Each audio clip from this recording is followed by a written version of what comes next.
ফাতিহা তেলাওয়াত করবেন না? বলছে কেউ? যতবার তেলাওয়াত করি আমার কাছে ভালো লাগে, যতবার যত মাহফিলে তেলাওয়াত করি তাদের কাছে ভালো লাগে। পৃথিবীর যেই প্রান্তেই যাই না কেন সূরা ফাতিহা যতবার পড়ি, কোরআন শরীফের সূরা ইখলাস যতবার পড়ি ততই ভালো লাগে। এটাই হচ্ছে আল্লাহর কোরআনের চূড়ান্ত মুজিজা, বলেন সুবহানাল্লাহ। আজকে এই জন্য আমি আবু রায়হানকে বলবো, আবু রায়হান যেন আপনাদেরকে মানে কয়েকটা সুরে তেলাওয়াত শোনায়, কেরাত, হদর, এরপরে তারাবি যে স্টাইলটা আছে অল্প করে হোক, 3টা স্টাইলে যেন আপনাদেরকে তেলাওয়াত শোনায় সেটা আমি বলবো, অনেক ভালো লাগবে। আপনারা কেউ কথা বলবেন না, খুব মনোযোগের সাথে আজকে কারি আবু রায়হানের তেলাওয়াত শুনবেন। এবং এই কারি আবু রায়হান ভাইকে আনলাম কেন, এই জন্য যে আপনারা এটা চিন্তা করবেন যে কারি আবু রায়হান ভাইয়া যেভাবে তেলাওয়াত করতেছে আমরাও ওইভাবে তেলাওয়াত করার চেষ্টা করব।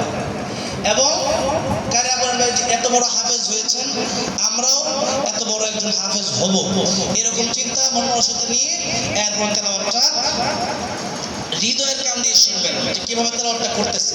আপনিও চেষ্টা করুন ওইভাবে তেলাওয়াত করতে পারেন কিনা, ঠিক আছে তো ইনশাআল্লাহ? এখন আমাদের সামনে কোরআন তেলাওয়াত করবেন সারা বিশ্বে,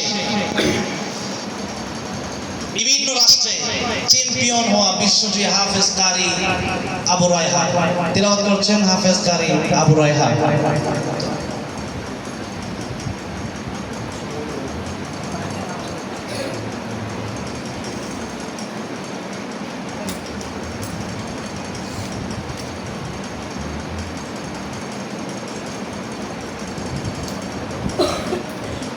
السلام عليكم ورحمة الله وبركاته. التشريف ইন্টারন্যাশনাল মাদ্রাসার প্রিয় ছাত্র ভাইরা, আপনারা ভালো আছেন না?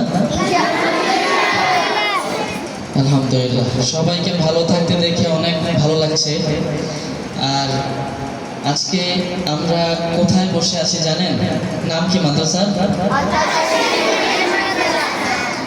এই আত-তাশরিফ ইন্টারন্যাশনাল মাদ্রাসা যখন এই তো শুরু হলো কিছু মাস আগে, তখন কিছু কোরআনের পাখি ছিল। তবে আমার কাছে এখন মনে হচ্ছে খুব দ্রুত সময়ের মধ্যেই আল্লাহ এই মাদ্রাসাকে কবুল করেছেন, ঠিক কিনা? যদি কবুল না করতেন তাহলে ওই সময়ে কিছু কোরআনের পাখি দেখেছিলাম, কিন্তু এখন দেখছি ভরপুর কোরআনের পাখি দিয়ে মাদ্রাসা ভরপুর হয়ে গেছে, ঠিক না? তো এই মাদ্রাসার যিনি পরিচালক, আমার প্রিয় ভাই বন্ধু, বাংলার একজন পরিচিত মুখ, কারি, পাশাপাশি শিল্পী, কয়টা নাম বলবো আসলে জানা নেই, সবকিছু আছে মানুষের মধ্যে। আপনারা এমন এক মানুষকে আপনাদের এই মাদ্রাসার পরিচালক হিসেবে পেয়েছেন যার গুণের অভাব নেই, গুণ শুরু হয় শেষ নাই। সঙ্গীত, কেরাত, তারপরে বয়ান, যত রকমের বিষয় আছে সবকিছু ওনার মধ্যে আছে।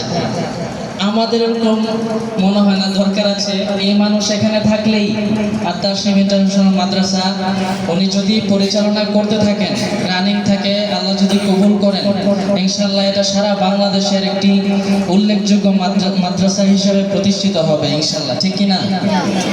ইনশাআল্লাহ আল্লাহ এই মাদ্রাসাকে অনেক বড় করুক। এবং আজকে আপনারা যতগুলি কোরআনের পাখিরা আছেন, আপনারা সবাই দোয়া করবেন এই মাদ্রাসা যেন অনেক বড় হয় এবং একটা সময় গিয়ে যেন এখান থেকে খুব দ্রুত সময়ের মধ্যেই যেন আপনারা যারা কোরআনের হাফেজ হচ্ছেন, আপনাদের মধ্য থেকে যেন অসংখ্য কোরআনের হাফেজ হয়ে বিশ্ব জয় করে যেন চ্যাম্পিয়ন হয়ে আসতে পারেন। সকলে বলছি ইনশাআল্লাহ।